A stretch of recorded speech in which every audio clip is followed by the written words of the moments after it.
The new recruit. The transport ship Stellar Harmony hummed through hyperspace, carrying its cargo of mixed species toward the Andromeda Defense Station.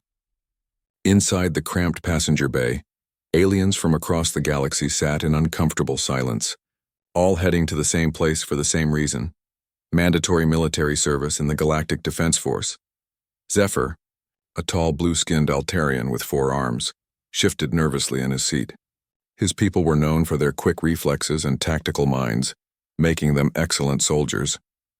Beside him sat Kron, a massive reptilian Sauroch whose species had dominated their homeworld's food chain for millions of years.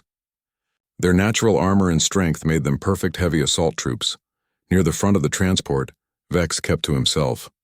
The insectoid Zephyr's compound eyes constantly scanned the other passengers, cataloging threats and weaknesses, a habit ingrained in his species' hive mind mentality.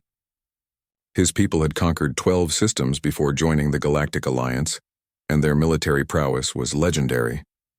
The ship's intercom crackled to life. "Attention passengers, we will be arriving at Andromeda Defense Station in 30 minutes. Please prepare for docking procedures." Zephyr looked around at his fellow recruits. Each species represented here had earned their place in the galaxy through conquest, cunning, or technological supremacy. The Altarians had built the first stable hyperspace engines. The Sauroch had never lost a ground war in their recorded history. The Zephyrans had perfected the art of coordinated warfare through their telepathic abilities. "First time?" Kron asked, his voice a low rumble that made the ship's hull vibrate slightly. Zephyr nodded. "You?" "Third tour," Kron replied with what might have been pride. "Been fighting in the Outer Rim conflicts for 6 years now. Good hunting out there." Vex's head turned toward them, his antennae twitching. The Outer Rim conflicts are child's play compared to what's coming. The Devourers are massing again beyond the galactic edge. Real combat, not the territorial skirmishes you Sauroch call warfare. Kron's eyes narrowed dangerously. "Careful, Bug. My people have been warriors since before your hive learned to fly. And yet you needed our tactical coordination to win the Kepler campaign." Vex shot back smoothly. The tension in the transport was building when another voice cut through the argument. "Hey, any of you guys know what the training's like here?" Everyone turned to look at the speaker, and several passengers did double takes. In the back corner sat a creature none of them recognized immediately. It was bipedal, relatively small compared to most of the other species, with pale pink skin and strange fur only on the top of its head. When it smiled, they could see flat teeth with pointed canines, the dental structure of an omnivore. "What species are you?" Zephyr asked, genuinely curious. "Human," the creature replied cheerfully. "Name's Marcus. Marcus Chen, Staff Sergeant, United States Marine Corps." He gestured to the patch on his uniform that none of them could read. "Well, former Marine Corps. Guess I'm Galactic Defense Force now," Kron snorted. "Never heard of humans." "What world are you from?" "Earth. It's a little blue planet in what you guys call the Sol system. We just joined up with the galactic community about 6 months ago." Vex's compound eyes studied Marcus intently. "Earth? That's the planet that destroyed the Hegemony scout fleet, isn't it?" Marcus scratched the back of his head sheepishly. "Yeah, that was us. Though to be fair, they did fire first. We were just defending ourselves." The transport fell silent. Every species present knew about the Hegemony incident. A massive alien empire had sent a fleet to subjugate what they assumed was a primitive world. The entire fleet, over 200 warships, had been destroyed. The galactic community had been both impressed and terrified by this unknown species' apparent military capabilities. "You were part of that battle?" Kron asked, a new note of respect in his voice. "Nah, I was deployed in Afghanistan at the time. Marines were busy with our own wars when the space guys showed up. Navy and Air Force handled most of the orbital stuff. We just provided some ground support when they tried to land troops." Zephyr leaned forward. "What kind of training do humans receive? Your tactics must be extraordinary to defeat the Hegemony so decisively." Marcus laughed. "Nothing too fancy. We learn to shoot, move, communicate, and follow orders. Pretty basic stuff, really. Though I guess we might do things a bit differently than most folks." "How so?" Vex inquired, his scientific curiosity overriding his earlier hostility. "Well, for starters, we've been fighting wars on our planet for pretty much our entire recorded history. Every human culture has some kind of military tradition. We've had to get good at it just to survive each other." The aliens exchanged glances.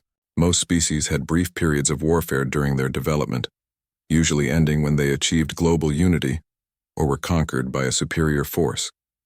The idea of continuous warfare throughout a species' entire evolution was almost unthinkable, but that would mean, Zephyr started, yeah, we've never really stopped fighting. World War I, World War II, Korea, Vietnam, Iraq, Afghanistan. The list goes on.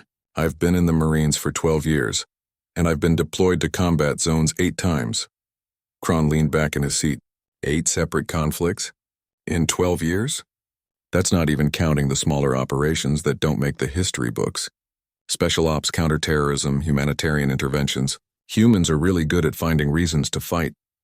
The transport shuddered slightly as it began its final approach to the defense station. Through the small portholes, they could see the massive structure growing larger, a sprawling complex of docking bays, training facilities, and administrative buildings that served as the primary recruitment and training center for the Galactic Defense Force. So what brings you here? Vex asked. If your people are so militarily capable, why join the Galactic Forces?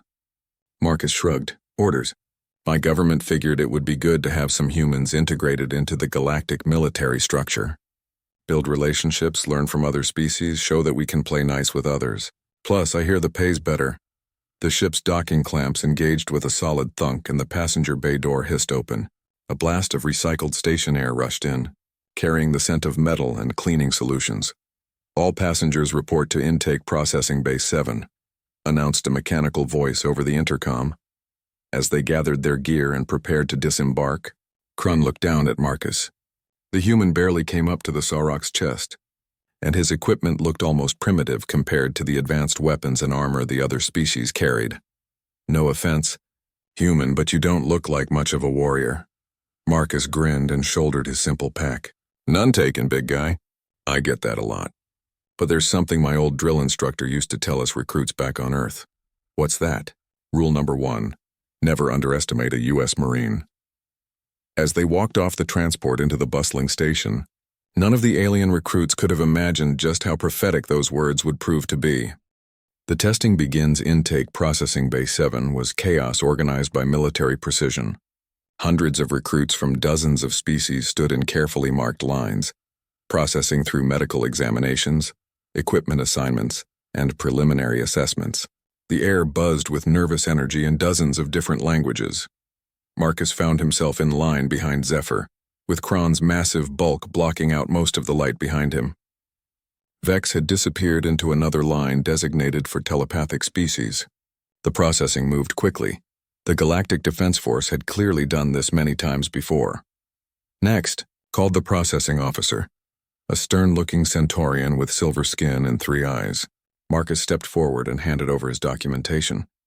The officer's middle eye focused on the paperwork, while his other 2 eyes continued scanning the room. Human. Sol system. Earth. First of your species to process through this facility. He looked up at Marcus with what might have been curiosity. Says here you're rated as combat veteran with advanced infantry training. What does that mean in human terms? I've seen combat in multiple theaters of operation, sir. Infantry assault, urban warfare, counterinsurgency, specialized operations. I'm qualified on most human weapons systems and certified in small unit tactics. The Centaurian made notes on his digital pad. Standard initial assessment then. Report to Training Sector Gamma at 0800 tomorrow. Your bunk assignment is Bay 7, Section C, Rack 23. Marcus took his paperwork and headed toward the dormitory sections. The station was massive. Corridors stretched in every direction, with clear signs in dozens of languages pointing toward different facilities. Training areas, medical bays, recreational facilities, and living quarters were all clearly marked. Bay 7 turned out to be a vast dormitory filled with hundreds of bunks arranged in neat rows. Marcus found Rack 23 and was pleased to discover that Zephyr had the bunk next to his, with Kron's reinforced bed just across the aisle. Looks like we're neighbors, Zephyr said as Marcus set down his gear. What do you think training will be like? Before Marcus could answer, Kron dropped his massive pack with a crash that made several nearby recruits jump. Training is training. They'll try to break us down and build us back up. Standard military procedure across the galaxy. Maybe for your species, said a new voice. They turned to see a tall, elegant Valyrian approaching. Her people were known for their psychic abilities and had served as strategic advisors to the Galactic Council for centuries. I am Lyra. I could not help but overhear your conversation. She looked directly at Marcus. You are the human. Your species is quite fascinating from a psychological perspective. Most civilizations develop warfare as a means to an end. Territory, resources, survival.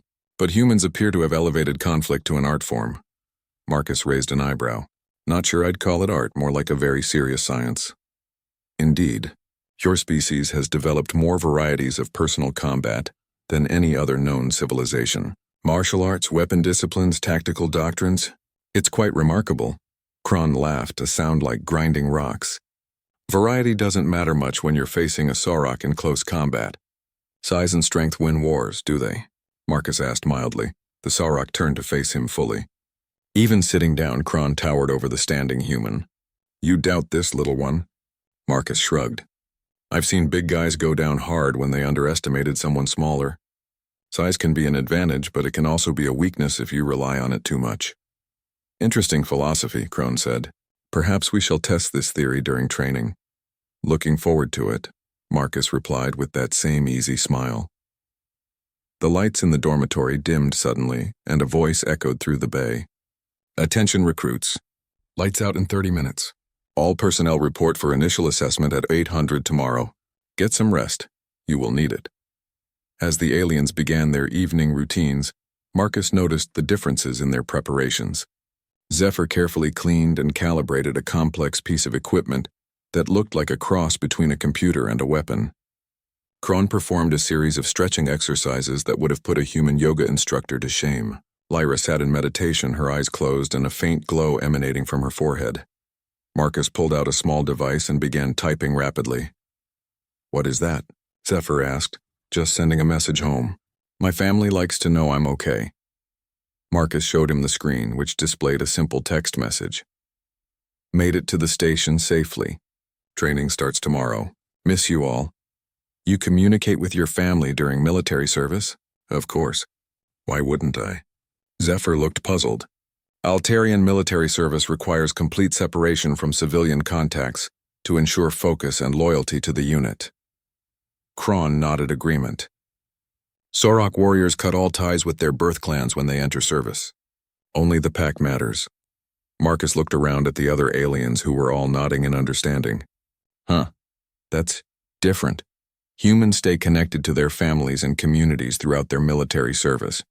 Actually makes us fight harder knowing what we're protecting. Lyra opened her eyes. Fascinating. Most species view emotional attachments as a weakness in combat situations. Maybe that's why we've gotten so good at war, Marcus said thoughtfully. We're not fighting for abstract concepts or military hierarchies. We're fighting for the people we care about. The lights dimmed further, signaling 10 minutes until lights out. As the recruits settled into their bunks, conversations continued in hushed tones. Human, Kron called softly from across the aisle. This training tomorrow, it will be combat assessments. Individual and team scenarios. Have you given thought to how you will fare against species with natural advantages? Marcus was quiet for a moment. In the Marines, we had a saying, adapt and overcome. Doesn't matter what advantages the enemy has, there's always a way to win if you're smart enough and determined enough. And if there is no way to win? Marcus's voice carried a note that made several nearby aliens pause in their conversations. Then you make sure you take as many of them with you as possible, and you buy time for someone who can win. The dormitory fell silent. There was something in the human's tone that suggested he wasn't speaking hypothetically. Have you ever been in such a situation? Lyra asked quietly, more than once. Lost some good Marines that way, but their sacrifices saved a lot of lives and completed the mission. Kron studied the human carefully. Your species willingly chooses death over defeat? When the stakes are high enough, yes. We call it honor. Some things are worth dying for. The lights went out completely, plunging the dormitory into darkness. In the quiet that followed, each alien recruit found themselves thinking about the small, seemingly fragile human who spoke so casually about sacrifice and death. Tomorrow's training would be very interesting indeed. As Marcus closed his eyes, he thought about his old unit back on Earth. They'd probably get a kick out of knowing he was bunked next to a giant lizard and a four-armed tactical genius. He'd have to remember to include that in his next message home. If he survived tomorrow's assessment, that is. The first challenge training sector, Gamma, was an enormous complex, filled with obstacle courses, shooting ranges, combat simulators, and assessment areas. Marcus arrived at 0750, 10 minutes early out of habit, and found himself among the first recruits present. The training officers hadn't arrived yet, so he took the opportunity to study the facilities. The obstacle course looked standard enough: walls to climb, barriers to navigate, targets to engage. But everything was built to accommodate the massive variety in alien physiology. Some obstacles could only be completed by species with natural flight capabilities. Others required strength levels that would challenge even the powerful Sarok. A few seemed designed specifically for species with multiple limbs or telepathic abilities. "Interesting design," Zephyr said, appearing beside him. The Altarian had arrived early as well, another military habit that seemed universal. "Very inclusive," Marcus agreed, "though I'm betting some of these challenges are going to be rough for us bipeds without natural advantages." Kron thundered up behind them, his massive feet making the ground shake slightly. "The course looks adequate, though I question whether it will provide sufficient challenge for a true warrior." More recruits began filtering in as the appointed hour approached. Vex arrived with a group of other insectoids, their compound eyes taking in every detail of the training area. Lyra glided in silently, her psychic abilities probably having given her advanced knowledge of what to expect. At exactly 800, the training officers appeared. The lead instructor was a Gorvani, a species known for their military discipline and tactical expertise. His gray skin bore the ritual scars that marked him as a veteran of multiple campaigns. Behind him stood instructors from various species, each presumably specialists in different aspects of combat training. "I am Combat Instructor Thrace," the Gorvani announced, his voice carrying easily across the assembled recruits. "You are here because your species have deemed you worthy of representing them in the Galactic Defense Force. Over the next several weeks, we will determine if your species were correct in that assessment." He gestured toward the various training areas. "Today you will undergo initial evaluation. We will assess your individual combat capabilities, your adaptability to unfamiliar weapon systems, and your ability to work with species other than your own." Marcus noticed several of the alien recruits straightening up with confidence. Each species here had sent their best, warriors who had proven themselves in their own military traditions. "First exercise," Thrace continued, "individual combat assessment. You will face an opponent chosen by random selection. Standard galactic combat rules apply. First to achieve 3 solid hits wins. Lethal techniques are forbidden."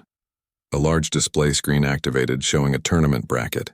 Names appeared in pairs, randomly matched for the first round of combat assessments.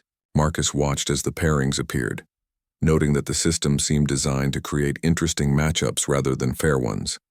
His name appeared paired with a recruit called Nexus, a titan from the heavy gravity world of Kronos Prime. Marcus looked around and spotted his opponent easily. Nexus stood nearly 8 feet tall, with dense muscle mass and bone structure adapted for crushing gravitational forces. His people were known as some of the most physically powerful beings in the galaxy. "Well," Marcus murmured to himself, "this should be fun." The first few matches proceeded quickly. Zephyr faced off against a nimble sprite and won through superior reach and tactical thinking. A Sarok dominated a reptilian Gorn through raw power. Vex defeated another insectoid through superior coordination and reaction speed. "Chen and Nexus to combat Circle 3, announced one of the instructors. Marcus walked toward the designated area, noting that Nexus's footsteps made the ground tremble slightly. The Titan looked down at him with what might have been confusion. "You are my opponent?" Nexus asked in a voice like distant thunder. "That's what the board says," Marcus replied cheerfully. They entered a circular combat area marked by energy barriers. The instructor handed each fighter a pair of standard galactic training weapons, energy staves that would register hits without causing serious injury. "Standard rules," the instructor announced. "First to 3 registered hits wins. Begin when the tone sounds." Marcus sized up his opponent while they waited for the signal. Nexus was huge, powerful, and probably used to winning through simple intimidation. His stance was confident but not particularly sophisticated, typical of someone who had never needed to develop complex fighting techniques. The tone sounded. Nexus charged immediately, bringing his energy staff down in a massive overhead strike that would have crushed any normal opponent. But Marcus wasn't there anymore. He had stepped aside at the last possible moment, letting the Titan's momentum carry him past. As Nexus stumbled forward off balance from his missed strike, Marcus's staff tapped him lightly on the back. The first hit registered on the scoreboard. Nexus spun around, surprise evident on his massive features. "How did you—" He didn't finish the question before launching another attack, this time a sweeping horizontal strike designed to catch Marcus regardless of which direction he dodged. But instead of dodging sideways, Marcus dropped flat to the ground, letting the staff whoosh over his head. As he rolled back to his feet, he tagged Nexus on the ankle. 2 hits. The watching recruits had fallen silent. It was becoming clear that this wasn't going the way anyone had expected. Nexus was breathing heavily now, frustrated by his inability to land a single blow on his smaller opponent. He raised his staff and began a careful advance, trying to corner Marcus against the energy barrier. Marcus waited until the Titan committed to a thrust, then grabbed the staff with both hands and used Nexus's own strength against him, redirecting the attack and sending the huge alien stumbling again. A quick tap to the shoulder registered the third and final hit. "Winner, Chen," announced the instructor. The combat area fell completely silent. Nexus stared down at Marcus in disbelief, but, "You are so small. How did you defeat me?" Marcus handed back his training staff and offered his hand to the Titan. "Size isn't everything, friend. You're strong and tough, but you fight like you've never faced anyone who didn't just stand there and trade blows with you." Nexus shook the offered hand carefully, his massive grip completely enveloping Marcus's. "Your people, they teach different fighting methods." "Oh, that was just basic stuff. Jiu-jitsu, aikido, a little boxing. We've had thousands of years to figure out how to fight bigger, stronger opponents." As they left the combat circle, Marcus could hear whispered conversations breaking out among the watching recruits. He caught fragments in various languages, but the tone was universal: confusion, surprise, and a new level of interest in the small human. Instructor Thrace made a note on his digital pad and called for the next match. But Marcus noticed that several of the other training officers had moved closer to get a better look at him. Kron approached as Marcus rejoined the group of waiting recruits. "That was unexpected. Your techniques are unlike anything in Sorok combat traditions." "Different worlds, different solutions," Marcus replied. "Though I've got to say, your people's approach probably works great when you're fighting other Sorok." "Indeed. But what happens when you face an opponent with comparable skill to your own?" Marcus grinned. "Then it gets really interesting." As the combat assessments continued, Marcus found himself thinking about his old drill instructor's words. Rule number 1 was proving itself already, and training had barely begun. Weapons and tactics. The second phase of testing took place at the weapons range, a vast facility equipped with targets, obstacles, and testing stations for every type of weapon system used by the Galactic Defense Force. The air hummed with energy discharges and the mechanical sounds of various alien technologies.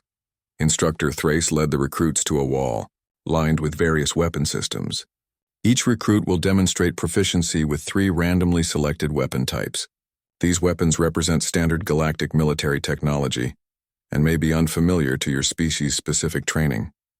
Marcus studied the weapons display with interest. Some looked familiar in concept, clearly projectile weapons or energy rifles.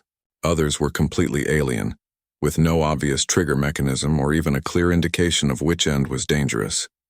First weapon assignment. "Chen, Zeridian Pulse Rifle," announced one of the instructors. A training officer handed Marcus a sleek crystalline weapon that seemed to shift color as he held it. The rifle was clearly designed for beings with different hand configurations. The grip felt awkward, and he couldn't immediately identify the firing controls. "Problem, human?"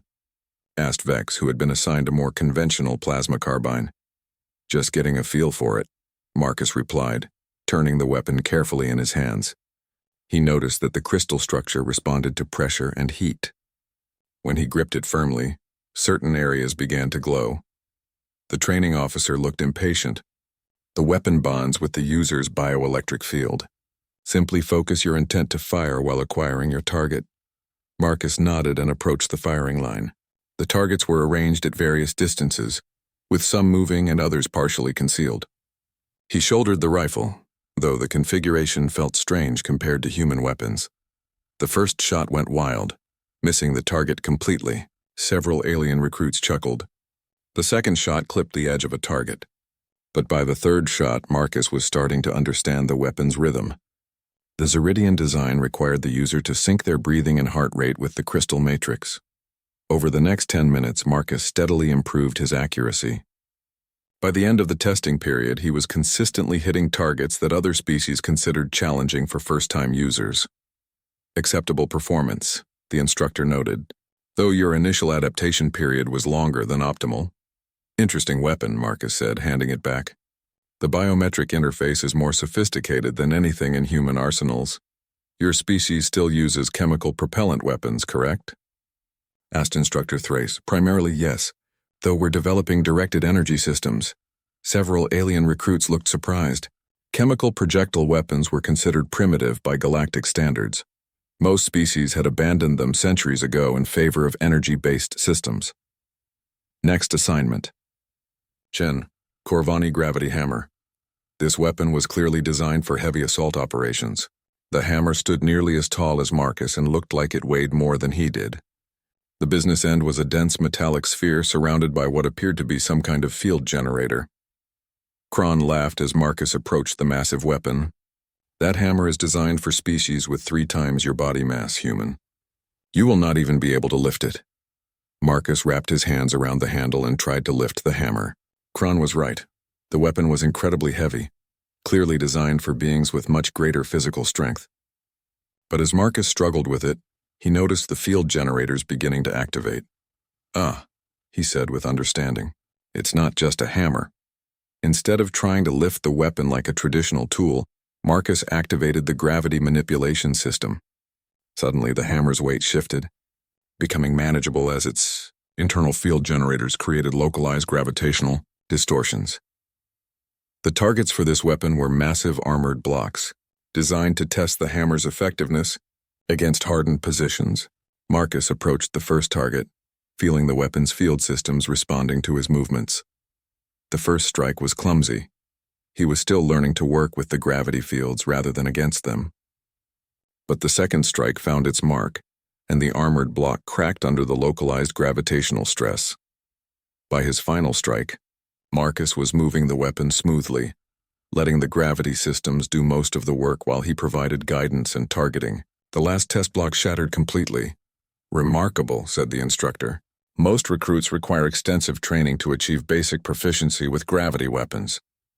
The principles aren't too different from some human tools, Marcus explained. We've got powered equipment that amplifies human strength. This is just a more sophisticated version. Your species has gravity manipulation technology, Vex asked, surprise evident in his compound eyes. Not gravity manipulation, but force multiplication.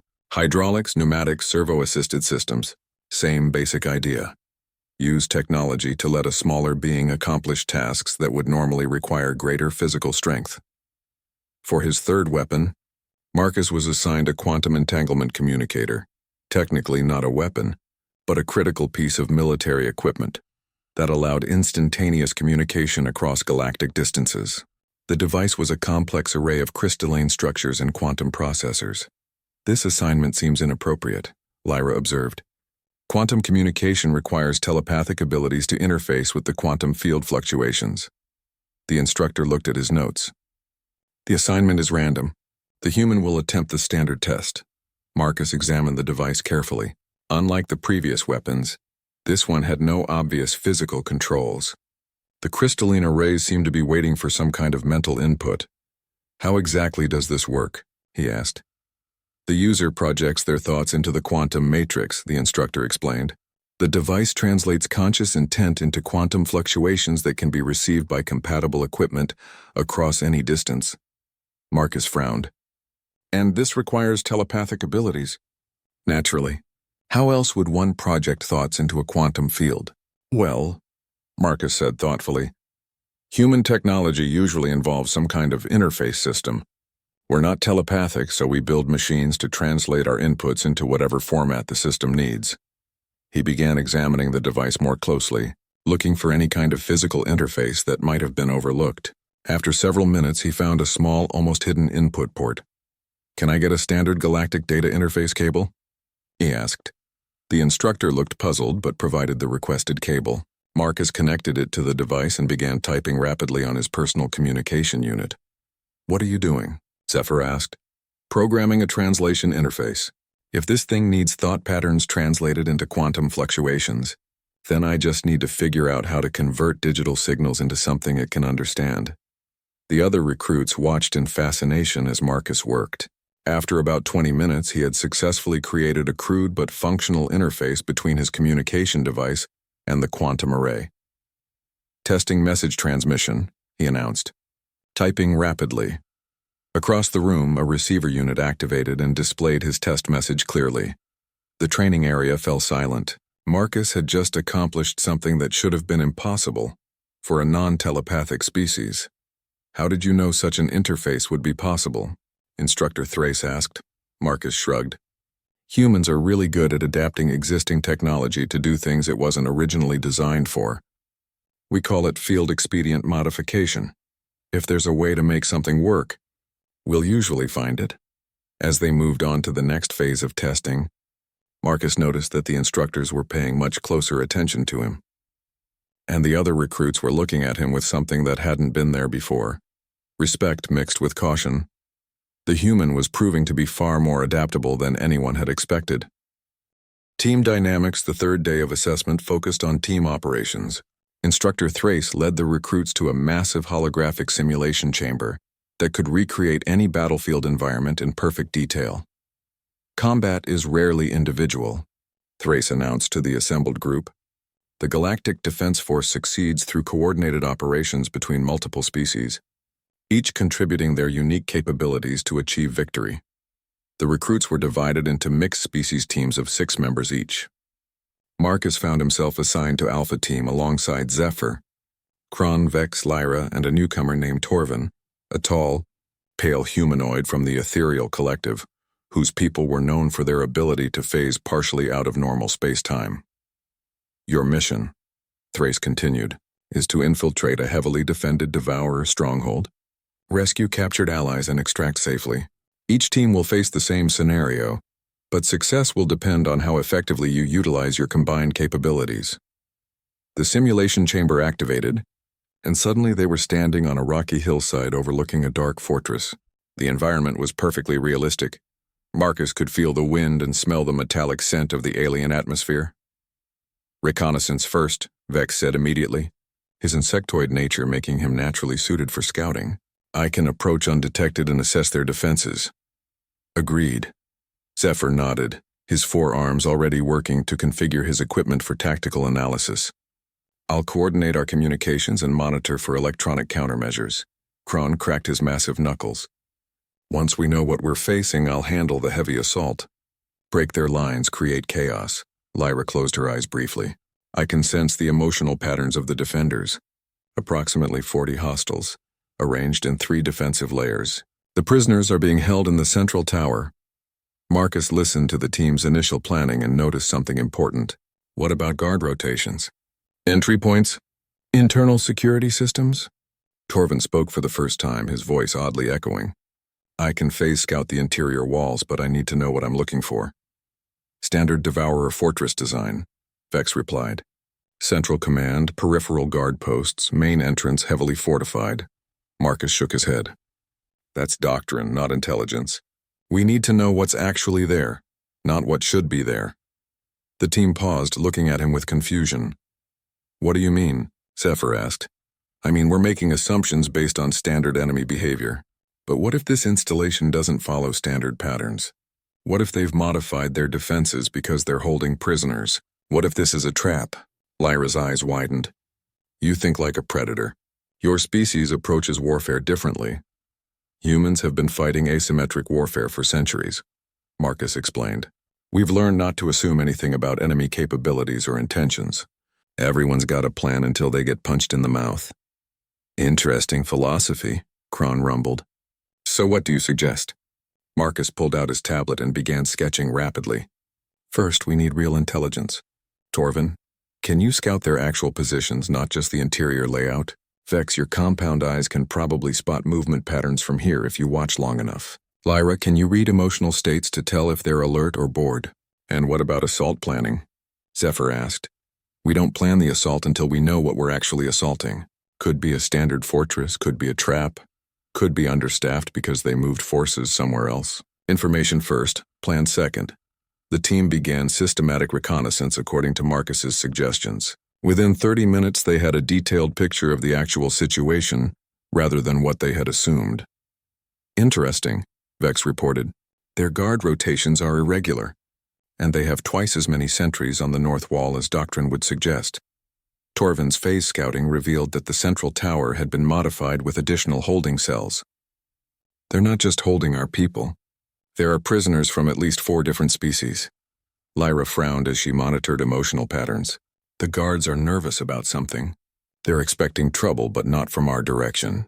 Sounds like they're worried about a rescue attempt from someone else, Marcus concluded, which means we might not be the only team trying to get those prisoners out. Zephyr's tactical analysis confirmed it. I'm detecting communication intercepts. There's definitely another group approaching from the east. Marcus grinned. Perfect. We can use that. Use it how? Kron asked. Distraction. When the other group hits their main defenses, we go in quiet through their weak point on the south wall. Let someone else draw their attention while we complete the actual mission. The plan they developed was unlike anything the alien team members had encountered before. Instead of a direct assault using their superior capabilities, Marcus suggested an approach that relied on timing, deception, and allowing their enemies to make mistakes. When they executed the plan, it worked flawlessly. The defending AI forces responded to the eastern assault exactly as predicted, drawing most of their defenders away from the south wall. Alpha Team infiltrated quietly, rescued all the prisoners, and extracted without firing a shot. Simulation complete, announced the instructor's voice. Alpha Team, mission accomplished with 0 casualties and complete objective achievement in minimum time. As the holographic environment faded, the team found themselves back in the training chamber. Around them, other teams were still engaged in their simulations, most of them involving intense firefights and heavy casualties. How did you know that approach would work? Torvin asked. Marcus thought for a moment. Humans have a saying, work smarter, not harder. Why fight through 40 enemies when you can let them fight someone else while you accomplish your mission? Instructor Thrace approached their group, his expression unreadable. Interesting tactical approach, Alpha Team. Most unusual for recruits to prioritize intelligence gathering over immediate action. Information is the most important weapon on any battlefield, Marcus replied. Everything else is just tools. And where did you learn this philosophy? Afghanistan, Iraq, a dozen other places where underestimating your enemy gets people killed. Human military doctrine emphasizes knowing your enemy better than they know themselves. Thrace made extensive notes on his tablet. Your species has obviously developed sophisticated warfare concepts. This will be noted in your assessment. As they watched the other teams complete their simulations with varying degrees of success, Kron turned to Marcus. Your people, they do not fight for glory, do they? Not really. We fight to win and to bring everyone home alive. Glory is what politicians and historians worry about. Vex's compound eyes studied Marcus carefully. Your approach to warfare is almost scientific. Every human conflict teaches us something new about fighting. We study those lessons and apply them to the next war. It's probably the only reason we've survived as long as we have. Lyra touched his arm gently. You speak of survival often. Is your world so dangerous? Marcus looked around at his alien teammates, beings from worlds, where warfare was either ritualized combat or occasional conflicts between unified societies. Earth has never known true peace, he said quietly. We've been fighting each other for thousands of years. Every generation learns to fight, or they don't survive to have children. It makes us really good at war, but it also makes us really tired of it. The simulation chamber fell silent as the other teams completed their exercises. Alpha Team had finished first with the best results using the least violence. It was, Marcus reflected, a very human way to solve the problem. The breaking point. 2 weeks into training, the real tests began. The instructors had been observing, evaluating, and taking notes on every recruit's performance. Now they were ready to push everyone to their absolute limits. Advanced combat scenarios, Instructor Thrace announced to the assembled recruits.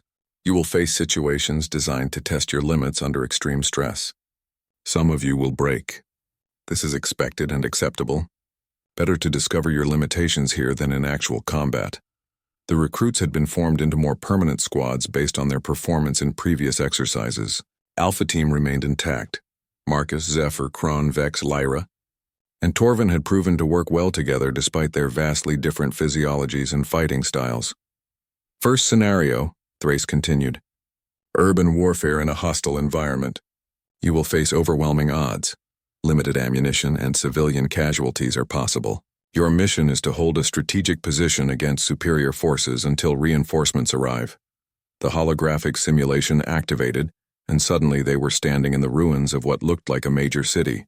Buildings were collapsed or burning, smoke filled the air, and the distant sound of energy weapons created a constant background noise. Defensive position is the Civic Center. 2 kilometers northeast, Zephyr reported, checking his tactical display. Enemy forces approaching from multiple vectors. As they moved through the ruined streets, Marcus noticed something that made his stomach tighten. Mixed in with the rubble and destroyed vehicles were bodies, civilian casualties from the initial attack. Stay focused, Vex warned, noticing Marcus's reaction. They are holographic projections. I know, Marcus replied quietly. But they represent real people who would be dead in this scenario. The team reached the Civic Center and began setting up defensive positions. The building was a solid structure with good fields of fire, but it had too many approaches to defend effectively with just 6 soldiers. We can't hold all these positions, Torvin observed, his ability to phase shift allowing him to scout the building quickly. We don't need to hold them all, Marcus said, studying the tactical situation. We just need to make the enemy think we can. Over the next hour, the team faced wave after wave of simulated enemy attacks. The AI opponents were relentless and intelligent, probing for weaknesses and adapting their tactics based on the team's responses. Kron held the main entrance, his massive strength and natural armor making him nearly impossible to dislodge. Vex and Torvin worked together to harass enemy flanking attempts. Zephyr coordinated communications and managed their ammunition supplies. Lyra provided early warning through her psychic abilities. Marcus moved constantly, appearing wherever the enemy pressure was greatest, using human infantry tactics that confused the AI opponents. He would hold a position just long enough to blunt an attack, then disappear and reappear somewhere else. How do you move so quickly through the building? Torvin asked during a brief lull in the fighting. I'm not stronger or faster than any of you, Marcus replied, reloading his weapon. But humans have been fighting in urban environments for generations. I know how buildings work, where the weak points are, how to move through structures efficiently. The enemy attacks intensified. Soon they were facing multiple assault teams simultaneously, with heavy weapons and air support. The simulation was clearly designed to overwhelm the defenders through sheer numbers and firepower. We cannot hold much longer, Kron reported, his voice strained from the constant combat. My armor is failing. Ammunition at 20%, Zephyr added. That's when Marcus made a decision that surprised everyone. Fall back to the upper floors. Abandon the ground level. That violates our mission parameters, Vex protested. We're supposed to hold the building. No, Marcus corrected. We're supposed to hold the strategic position. The value isn't the building itself. It's controlling the intersection and denying it to enemy forces. As the team retreated to higher floors, Marcus began implementing a strategy none of his teammates had seen before. Instead of trying to defend fixed positions, he turned the building itself into a weapon. Torvin, can you phase through to the building's infrastructure systems? Yes, but why would I cut the power to everything except the elevators? Zephyr, can you hack into the building's fire suppression system? Kron, I need you to weaken the structural supports on the 3rd floor. Not enough to collapse it, but enough to make it unstable. What are you planning? Lyra asked, her psychic abilities probably giving her some insight into his intentions. I'm going to give the enemy exactly what they want, access to the building, and then I'm going to make them regret it. The plan Marcus developed over the next few minutes was unlike anything his alien teammates had encountered. Instead of fighting the enemy's strength directly, he was going to turn the environment itself against them. When enemy forces finally breached the ground floor in overwhelming numbers, They found the building dark and apparently abandoned. As they advanced through the structure, Marcus triggered his trap. The fire suppression system activated, flooding key floors with chemical suppressants that obscured vision and made breathing difficult for most alien species. The weakened structural supports on the third floor gave way under the weight of heavy assault troops, creating a bottleneck that trapped enemy forces between floors. Meanwhile, Alpha Team had repositioned to exterior positions where they could engage the confused and scattered enemy forces from multiple angles simultaneously. "Simulation complete," announced the instructor's voice. "Mission successful. Enemy forces neutralized with minimal friendly casualties." As the holographic environment faded, the team found themselves back in the training chamber. Around them, other teams were still engaged in their own scenarios, most of them in desperate last stands against overwhelming odds. Instructor Thrace approached their group, his expression thoughtful. "Unusual tactics, Alpha Team. Most species would have continued defending fixed positions until overrun." "Fixed positions are death traps when you're outnumbered," Marcus replied. "Better to stay mobile and use the environment to your advantage. Your species seems to have extensive experience with asymmetric warfare," Thrace observed. "More than we'd like," Marcus said quietly. Kron looked at Marcus with something approaching awe. "You turned our retreat into victory. Your people, they do not think like warriors." "How do they think?" Lyra asked. Marcus considered the question. "Survivors. Human warriors don't fight for glory or honor. We fight to live long enough to see tomorrow. Everything else is secondary." Vex's compound eyes studied Marcus intently. "Your tactical thinking is unsettling. You consider possibilities that other species would not even imagine, such as using the enemy's strength against them, turning environmental factors into weapons, accepting tactical defeat in order to achieve strategic victory." Marcus nodded. "Human military history is full of smaller forces defeating larger ones through superior tactics and adaptation. We've had to learn those lessons to survive." Thrace made extensive notes on his tablet. "These scenarios will become progressively more difficult. Not all recruits will complete the training program. What happens to those who don't make it?" Zephyr asked. "They return to their homeworlds with the knowledge that they tried their best. There is no shame in discovering your limits." As they left the simulation chamber, Marcus noticed that several other teams had failed their scenarios completely. Some recruits were being escorted to medical facilities. Others looked shell-shocked by the intensity of the simulated combat. "Do all human warriors think like you?" Torvin asked as they walked back to the dormitories. Marcus thought about his old unit, about the Marines he'd served with in combat zones across Earth. "Pretty much. We all learn the same basic lessons: adapt or die, use your brain before your weapon, and never give up as long as you're still breathing. And if you stop breathing, then you make sure your death accomplishes something useful." The alien recruits walked in thoughtful silence. They were beginning to understand that their human teammate represented something unique in galactic warfare, a species that had turned survival itself into an art. Form tomorrow's training would test them even further, but for the first time, some of them were starting to believe they might actually survive it. Rule number 1. The final week of training arrived with an announcement that made every recruit nervous. Instructor Thrace stood before the assembled survivors. Nearly half of the original recruits had been eliminated through various assessments, leaving only the most capable representatives of their species. "Final examination," Thrace announced. "You will face a scenario based on actual combat. Reports from the Devourer War. No, simulation this time. You will be transported to a real facility on the edge of contested space for live fire. Exercises." Marcus felt the familiar pre-combat tension settling over him. Around him, his alien teammates showed their own species-specific signs of stress. Zephyr's forearms moved in constant minor adjustments to his equipment. Kron's breathing had become deeper and more controlled. Vex's compound eyes were scanning continuously for threats that weren't there yet. "The facility contains actual Devourer technology captured during recent operations," Thrace continued. "Your mission is infiltration, intelligence gathering, and extraction. You will face real dangers with real consequences for failure." The transport to the facility took 6 hours through hyperspace. During the journey, Alpha Team conducted final equipment checks and reviewed their tactical plans. But Marcus noticed something troubling in his teammates' behavior. "You're all scared," he observed quietly. "Of course we are. Lyra replied. This is real combat with real enemy technology. Death is possible, so? Marcus asked. The alien teammates stared at him in surprise. What do you mean, so? Vex demanded. I mean, so what if death is possible? Death is always possible. That's why we train. To give ourselves the best chance of surviving and completing the mission. Kron's massive head turned toward Marcus.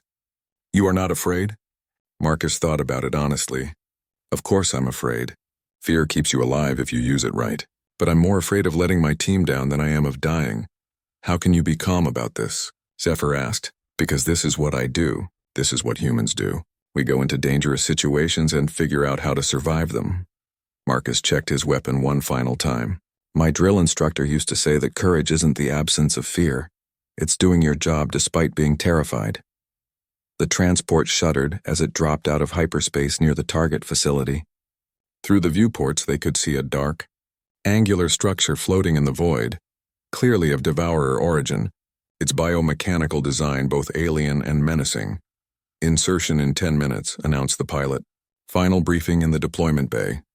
As the teams gathered for final instructions, Marcus noticed that many of the alien recruits were showing severe stress reactions. Some were hyperventilating, others were locked in pre-combat meditation, and a few looked like they might bolt for the escape pods. That's when the first challenge team made their move. Nexus, the massive titan who Marcus had defeated in their first combat assessment, stepped forward with 3 other recruits, all from physically powerful species who had struggled with the more complex tactical scenarios. This human should not be leading any mission, Nexus declared loudly. He is the smallest and weakest among us. In real combat, we need real strength. Several other recruits nodded agreement. The tension in the deployment bay was becoming dangerous. Your objection is noted, Instructor Thrace said calmly. However, team assignments are based on performance evaluations, not physical characteristics. Performance in simulations, Nexus replied dismissively. This is real combat now. We need warriors who can actually fight, not clever talkers who hide behind tricks. Marcus stepped forward, his expression calm. You want to challenge me again? Yes, Nexus said, his voice rumbling through the bay. Real combat this time, not training games. The other recruits began forming a circle around the 2 potential combatants. Marcus could see that this was about more than just his leadership. It was about the fundamental question of whether human approaches to warfare were actually effective, or just clever tricks that would fail under real pressure. Standard rules? Marcus asked. No rules, Nexus replied. Real combat. Winner leads the mission. Marcus nodded slowly. All right. But before we start, let me remind you of something my old drill instructor taught me back on Earth. What's that? Nexus sneered. Rule number 1, never underestimate a U.S. Marine. The fight lasted exactly 12 seconds. Nexus charged with all the power and fury his species was famous for. But Marcus wasn't there when the Titan arrived. Instead of trying to match strength with strength, Marcus used every dirty trick, every combat technique, and every tactical advantage that humans had developed through millennia of warfare.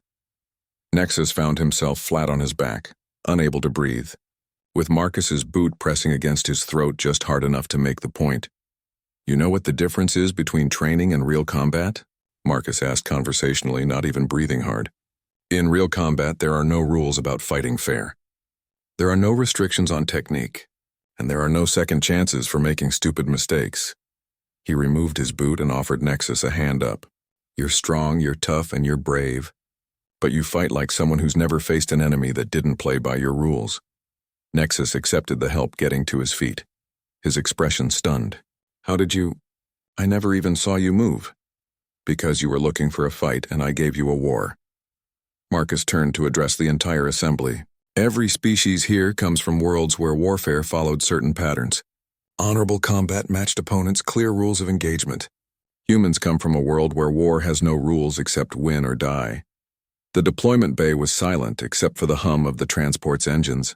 The Devourers don't fight fair, Marcus continued. They don't respect your strength, your honor, or your courage. They want to eat you and everything you've ever loved. You can't defeat them by being better warriors. You defeat them by being more dangerous, more adaptable, and more willing to do whatever it takes to survive. Instructor Thrace stepped forward. Final team assignments confirmed. Alpha team will take point on the primary mission. All other teams will follow their lead. As the recruits prepared for deployment, Marcus found himself surrounded by his teammates. That was educational, Vex observed. Your species really has no concept of honor in combat. Kron asked. Marcus shrugged. We honor the mission, the team, and bringing everyone home alive. Everything else is luxury we can't afford. The deployment alarm sounded, indicating final approach to the target facility. Remember, Marcus said as they moved toward the insertion pods, this isn't about being the strongest or the fastest or the most advanced. This is about being the most human. What does that mean? Lyra asked. Marcus checked his weapon one final time and smiled grimly. It means we're going to show these devourers why rule number 1 exists. As Alpha Team prepared for insertion into hostile territory, Marcus thought about all the Marines who had come before him, soldiers who had faced impossible odds on 1,000 battlefields and found ways to win anyway. They hadn't been the biggest or the strongest or the most technologically advanced, but they had been human, and sometimes that was enough.